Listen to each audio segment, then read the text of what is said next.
Hey Hylians, and happy Halloween! Whether you like to celebrate the spooky season or not, it's always fun to take a look at the more creepy aspects of the series that we enjoy around this time. It took me quite a while to decide on what exactly I wanted to do for a Halloween video this year, but I did know that I wanted to do something to do with the monsters of the Zelda series. Scary and creepy monsters have been spoken about a lot.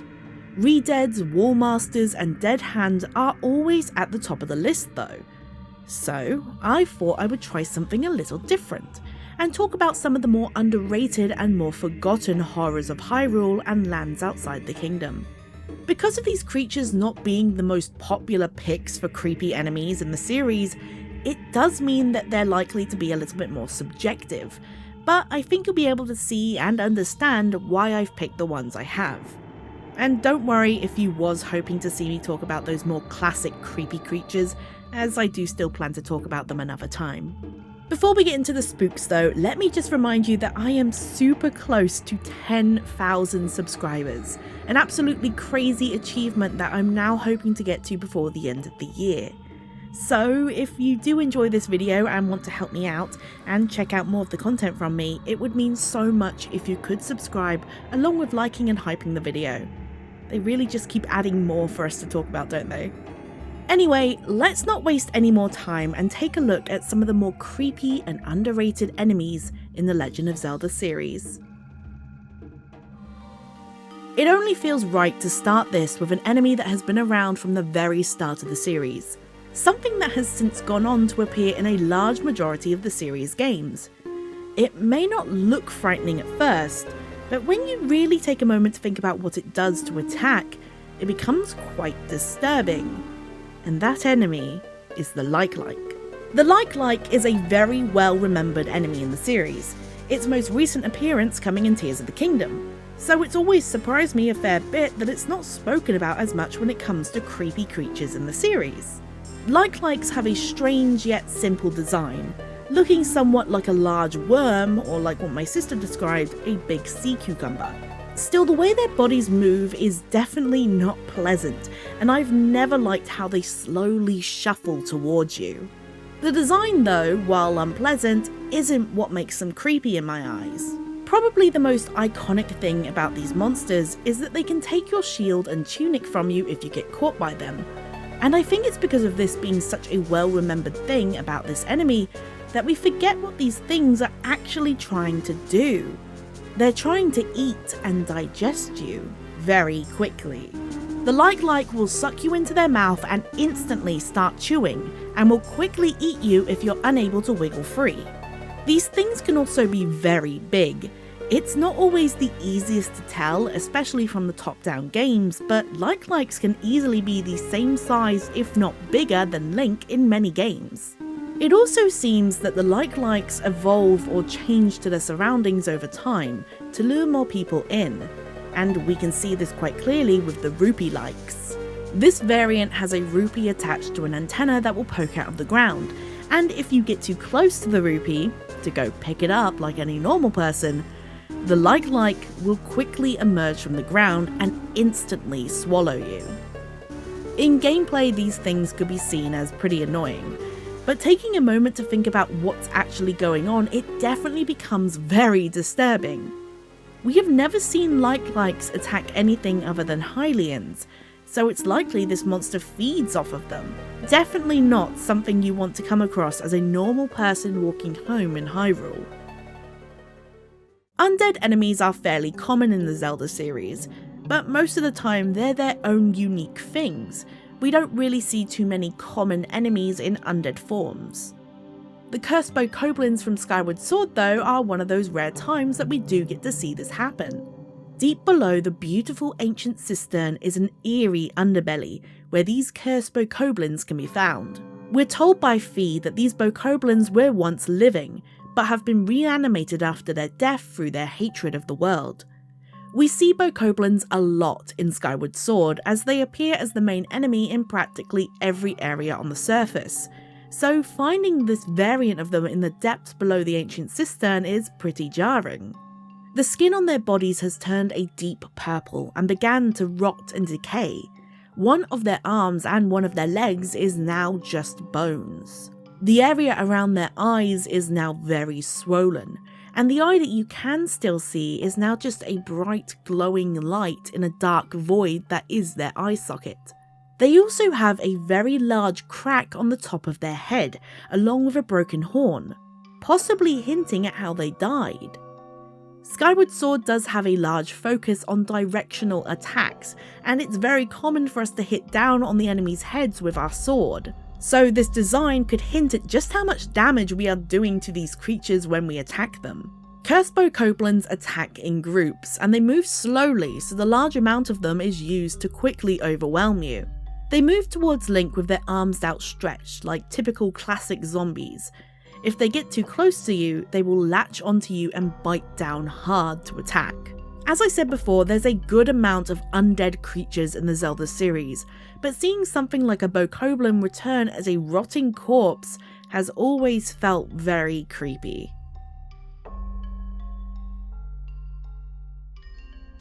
It wouldn't be a video on creepy Zelda enemies without something from Majora's Mask. And don't worry, this will not be the only entry from this game I have in store for you. Known as ghosts or simply them, the aliens from Majora's Mask are a creepy addition to an already very eerie game. There is very little known about these creatures. They are described as ghosts but look drastically different from any of the Poes seen in Majora's Mask or even Ocarina of Time. The design of these monsters is actually very interesting, as it's likely inspired by a cryptid known as the Flatwoods Monster, a supposed alien creature first seen in 1952. I'm actually a big fan of this cryptid's design, so it's pretty cool seeing it used in a Zelda game. But it somehow makes these creatures feel even more out of place once you know of the creature's design origins come from real life theories. These alien ghosts are also very big. I actually always forget how tall they are as they tower over Link with their arms outstretched and these bright lights coming from their eyes. Another thing that I've always found pretty creepy about them is that they have zero interest in Link. You could stand right next to them and they will float straight on by you, not even taking a second look at you. They are solely focused on one goal: to get into the barn. And I think it's about time that we talk a little bit about that. On the first day, if you can make your way to Romani Ranch, you can meet Romani, a young girl who tells you about strange otherworldly creatures who appear at night close to the Carnival of Time, every year to abduct their cows. If we wait around the ranch until the early hours of the morning, we will get to see them. They appear in a bright red light that flies around the ranch, and once they land, they will slowly move towards the barn where the cows are held. Attacks with the sword don't work on them, so you need to use the bow and arrow to take them out from afar. If you succeed in defending the barn until morning, then all is good and well. But if you fail, the true creep factor of these creatures begins to be revealed. Whether intentionally or not, along with the cows, the aliens also take Romani and disappear into the night. On the second day, she is nowhere to be found. You can look all over Termina and there is no sign of the little girl. Her sister Cremia is extremely worried and stressed, wondering where her little sister could have gone off to in the night, completely unaware of the aliens even existing. On day 3, we can go back to the ranch, and we see that luckily Romani has returned, but something is very wrong. Her eyes are lifeless. She stares off into the distance, every now and then grabbing at her head like she's in great pain. And talking to her, we see that she is very confused. Her memories are all muddled and she's completely lost. Something happened to Romani in the time that she was missing, and we don't know what that was. The only thing that we do know is that they had something to do with it. We don't know why she's acting the way she is, what happened to her in that time that she was missing, and the saddest part is probably that we don't even know if she'll get better after this.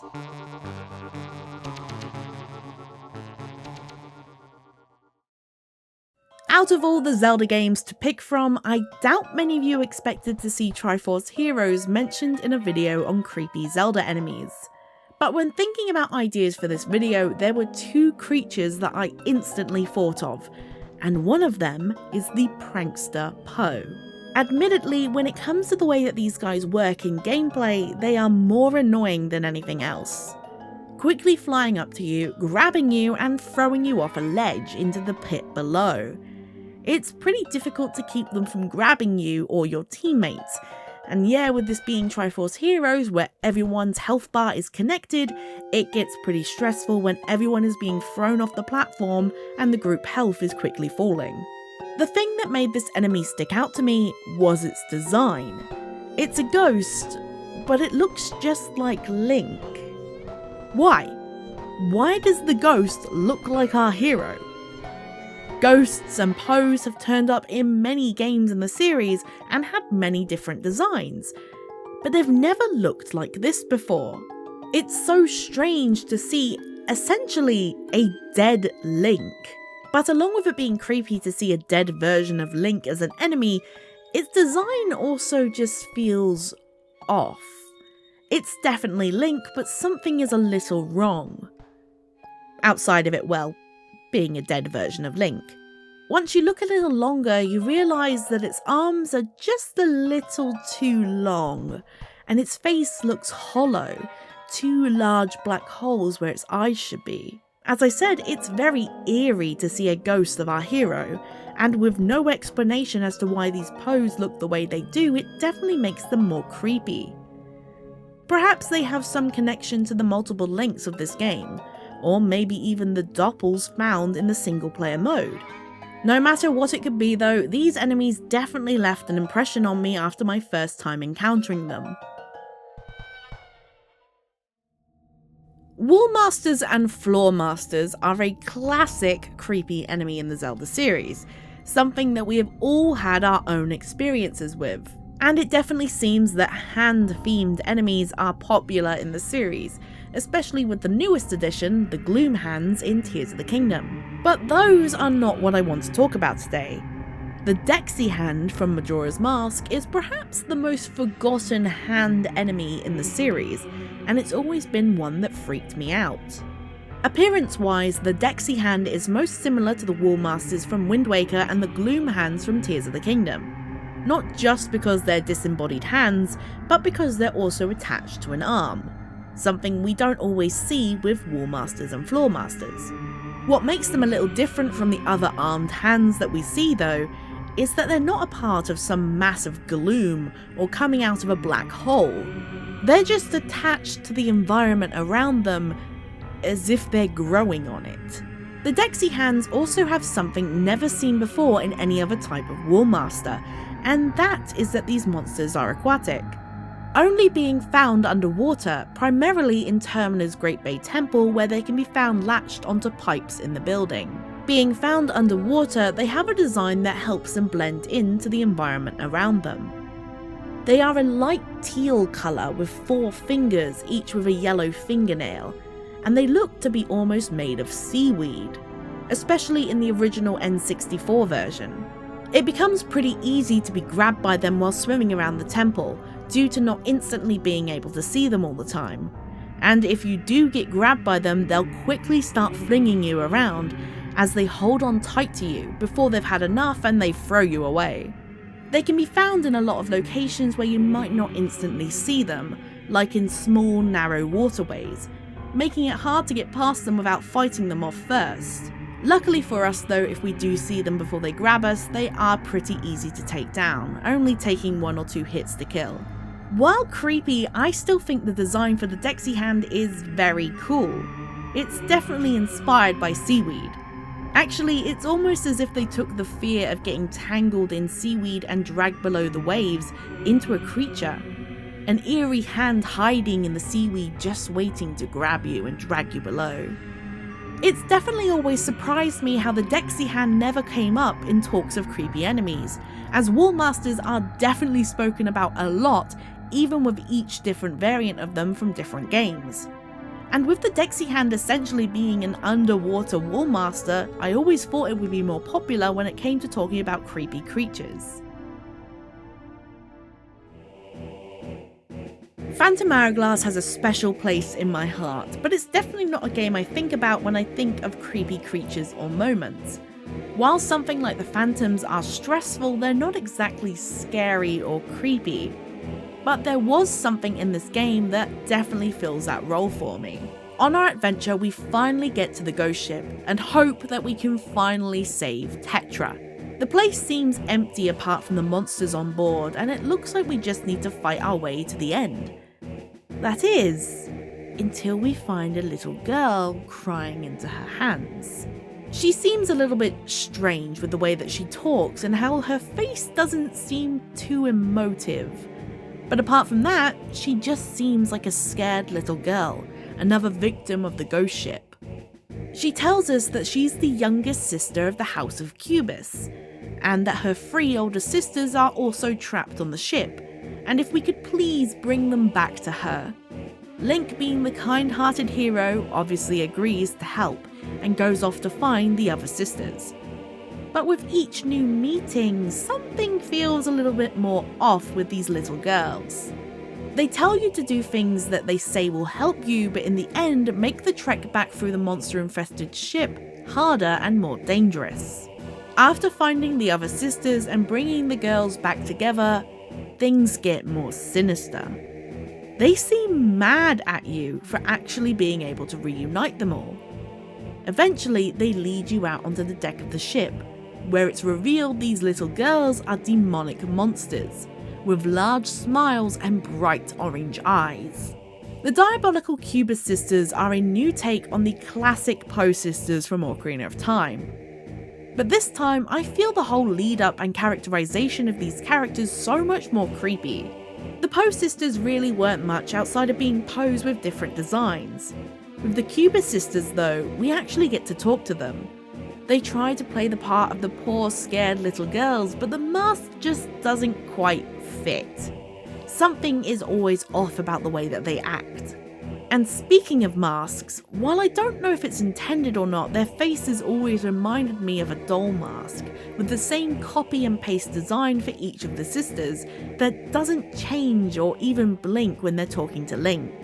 It makes me wonder if they were in a full human disguise or they were simply hiding their demonic face behind an actual mask.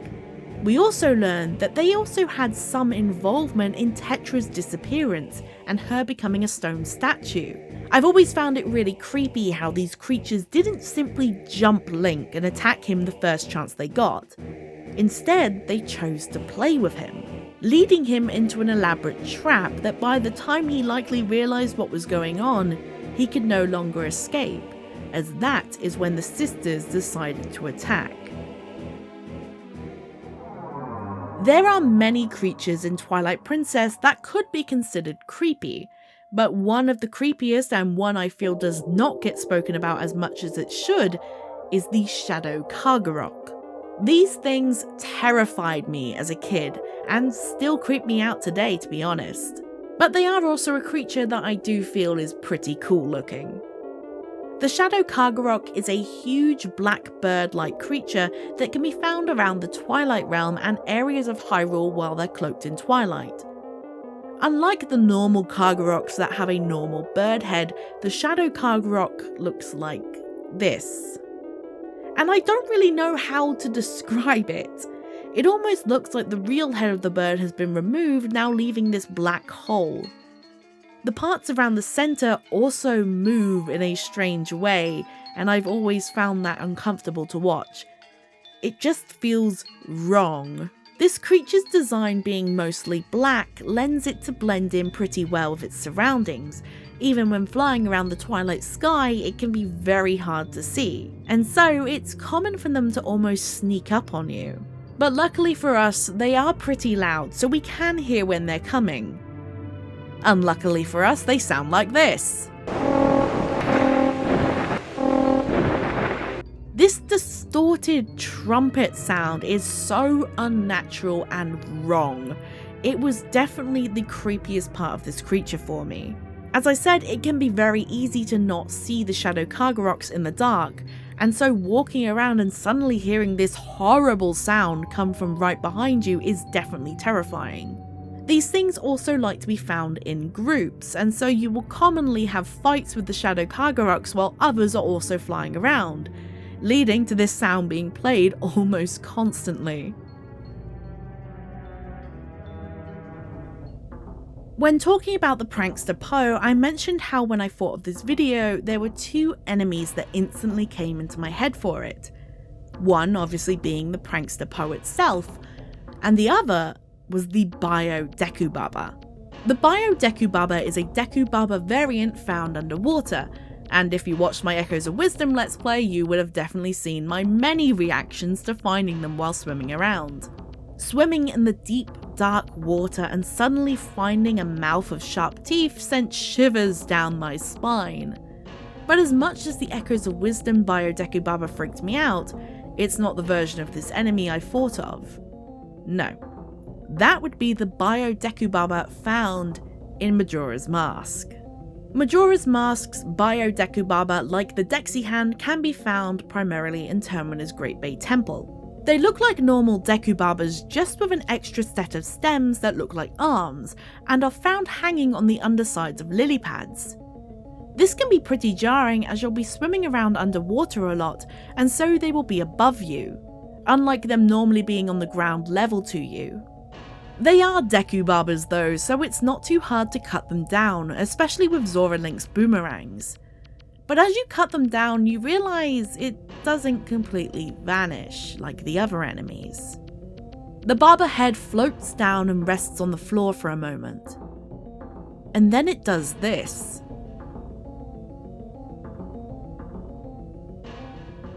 Oh god, what is that? Why? Why does it look like that? After cutting down the Bio Deku Baba from the lily pad, they don't die. Instead, they evolve.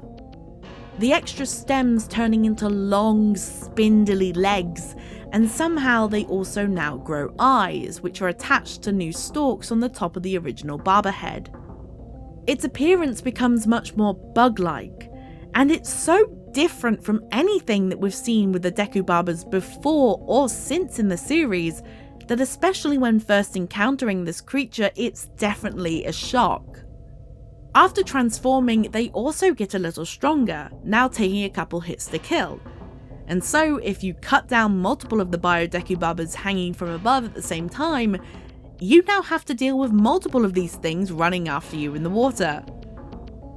The Bio Deku Baba is definitely one of the strangest and creepiest underrated monsters in the Zelda series. Taking something that we all know, something that's pretty easy to deal with, and transforming it into something so bizarre. It really is no surprise how this thing is one of the first things I thought of when thinking of this video topic, as it's a creature I am definitely surprised I haven't seen more people talk about when it comes to creepy creatures in the Zelda series.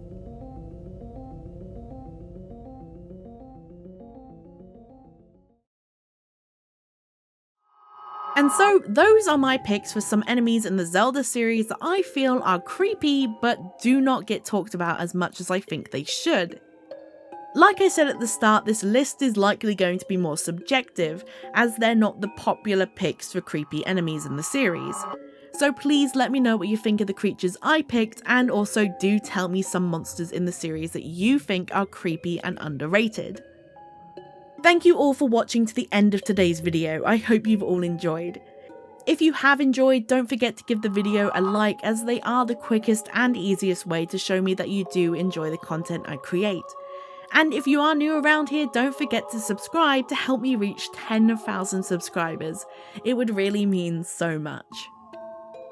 Thank you all once again for watching all the way to the end of today's video. I hope you've all enjoyed. Happy Halloween, and I will see you all in the next video.